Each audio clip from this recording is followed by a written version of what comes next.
ज्याप्रमाणे अन्न, वस्त्र, निवारा या माणसाच्या मूलभूत गरजा आहेत, त्यातील निवारा ही एक देखील महत्त्वाची गरज आहे. तर प्रत्येकाचं स्वप्न असतं की आपल्याला सुंदर छान असं घर असावं, आपली वास्तू ही सुंदर छान असावी आणि त्यासाठी आपण नेहमी प्रयत्न करत असतो. तर या घरामध्ये जेव्हा आपण प्रवेश करतो त्यामध्ये एक महत्त्वाचा विषय म्हणजे आपलं देवघर.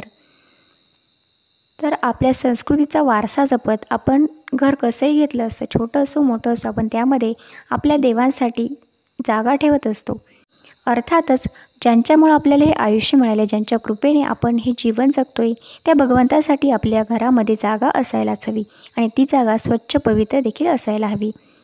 तर हा आपण संस्कृतीचा वारसा नेहमी जपतच असतो.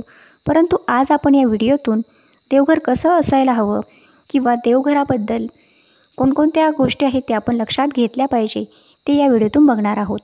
जसं की आपल्या आयुष्यात अनेक सुखदुःखे येतात, तर जेव्हा आपल्याला खूप आनंद होतो तेव्हा देखील आपण भगवंतापाशी जाऊन, आपण देवापुढे जाऊन आपल्या मनातील भावना व्यक्त करत असतो. आणि जेव्हा आपल्यावर संकट कोसळतात तेव्हा देखील आपण देवाला हाक मारतो. आणि घरामध्ये जी महत्त्वाची आणि आपली वाटणारी जागा जी असते ती म्हणजे आपलं देवघर. आपण तिथे जाऊन सर्व काही बोलत असतो आणि देवाला सांगत असतो. तर याच सुंदर विषयावर आज आपण बोलणार आहोत. तर त्यामुळे तुम्ही हा व्हिडिओ शेवटपर्यंत नक्की बघा. तर आपल्या वास्तूतील अत्यंत महत्त्वाची जागा म्हणजे देवघर. तर देवघर कसे असायला हवे, देवघर बनवताना व पूजा करताना काही बाबींकडे लक्ष देणे गरजेचे आहे. तर त्या गोष्टी कोणत्या ते आता आपण जाणून घेत आहोत. सगळ्यात महत्त्वाची गोष्ट म्हणजे देवघरवरून नेहमी चपटे असावे, त्याला कळस अजिबात नसावा. दुसरी गोष्ट म्हणजे देवघर हे ईशान्य कोपऱ्यात असायला हवे. हे शक्य नसेल तर पूर्व किंवा पश्चिम दिशेला असायला पाहिजे. देवघरात कुलदेवता, देवी, अन्नपूर्णा, गणपती, श्रीयंत्राची स्थापना करायलाच पाहिजे.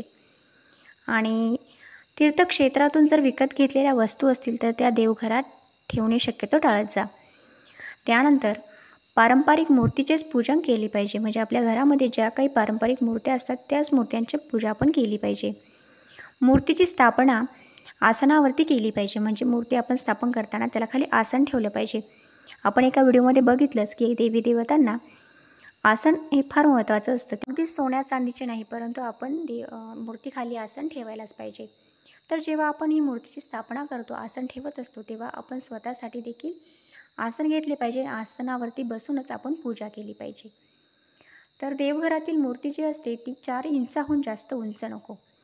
देवघरात नाचणारे गणपती, तांडव करत असलेले शंकर, वध करताना कालिका आदी मूर्ती किंवा फोटो ठेवू नये. देवघरात आपण महादेवाचे लिंग जे स्वरूप असतं त्याची आपण पूजा करत असतो आणि या रूपात त्याची आराधना करत असतो. तर त्याच स्वरूपात आपण ते तिथे ठेवलं पाहिजे किंवा पिंड ठेवली पाहिजे. मूर्ती ही शक्यतो ठेवायलाच नाही पाहिजे. त्यानंतर पूजा करताना आपलं तोंड जे आहे ते उत्तर किंवा पूर्वेकडे असायला पाहिजे. दिवा आग्नेय कोपऱ्यात म्हणजे देवघराच्या आग्नेय कोपऱ्यात ठेवायला पाहिजे आणि आपण देवासाठी जे पाणी ठेवतो ते उत्तरेकडे ठेवायला पाहिजे. पूजेत शंख घंटीचा उपयोग जरूर करावा. आता आपण जेव्हा फुले वाहत असतो म्हणजे देवाला सकाळची पूजेच्या वेळी जी फुले वाहतो त्यानंतर ते निर्माल्य बनतं. तर ते निर्माल्य पुष्प, नारळ ते नंतर पाण्यामध्ये विसर्जित करायला हवं. त्यानंतर जे पवित्र जल असतं ते संपूर्ण घरामध्ये शिंपडलं गेलं पाहिजे. आणि घरामध्ये शक्यतो खंडित झालेल्या मूर्त्या ठेवल्याच नाही पाहिजे. त्याचे विसर्जन आपण तात्काळ केले पाहिजे. नैवेद्य पण भगवंताला रोज दाखवला पाहिजे. आता आपण जाणून घेऊया की देवघर आणि देव्हारा कसा आणि कोणत्या दिशेला असायला हवा.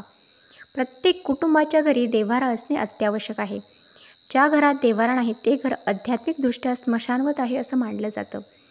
जर आईवडिलांपासून आपला मुलगा स्वतंत्र राहत असेल तरीसुद्धा त्याने आपल्या कुटुंबामध्ये, आपल्या नवीन घरामध्ये स्वतंत्र देव्हारा ठेवला पाहिजे.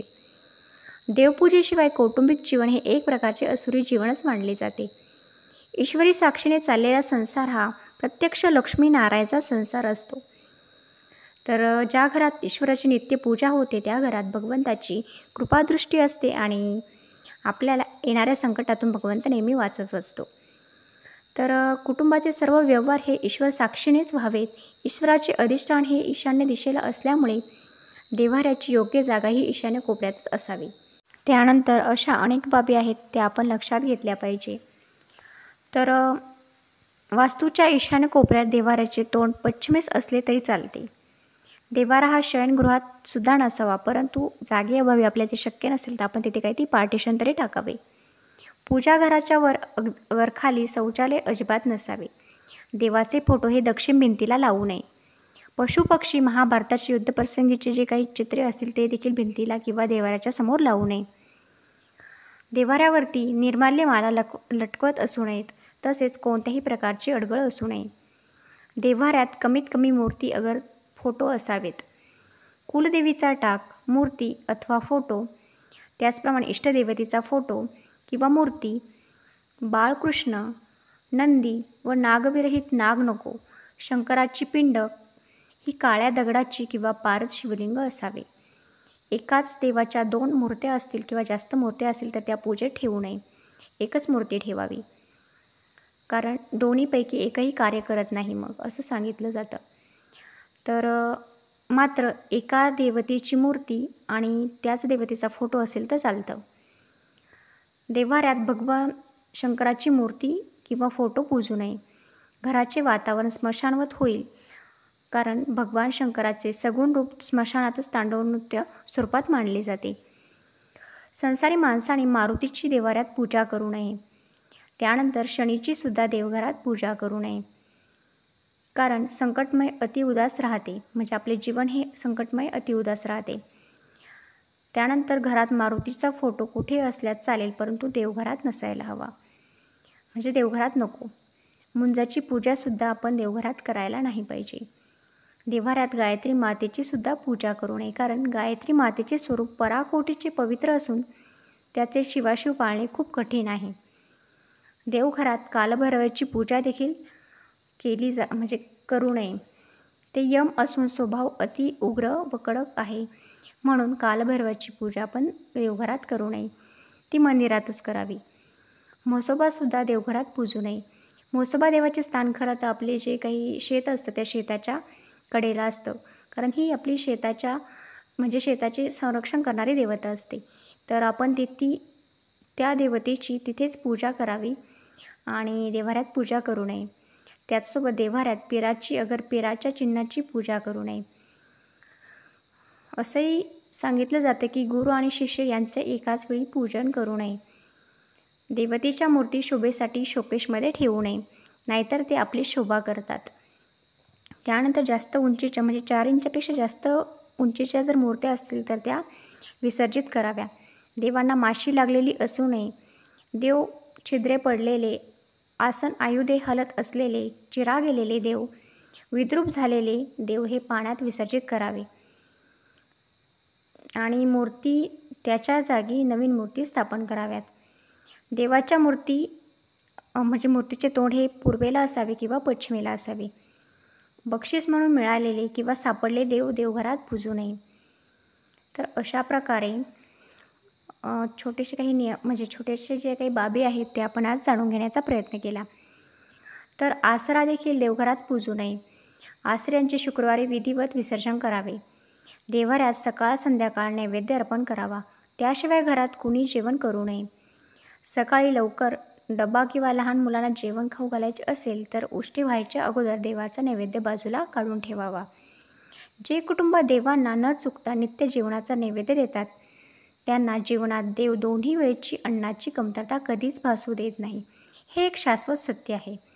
तर अशा प्रकारे आपल्या देवघराची रचना आणि देवघर कसं असायला हवं हे आपण या व्हिडिओतून बघितलं. तर तुम्हाला ही माहिती कशी वाटली ते तुम्ही मला कमेंटमध्ये नक्की सांगा.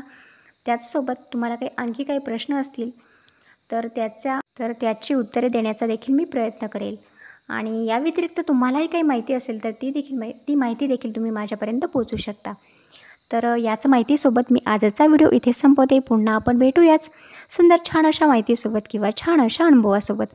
तोपर्यंत तुम्ही सर्वांनी काळजी नक्की घ्या. श्री स्वामी समर्थ, श्री स्वामी समर्थ, श्री स्वामी समर्थ.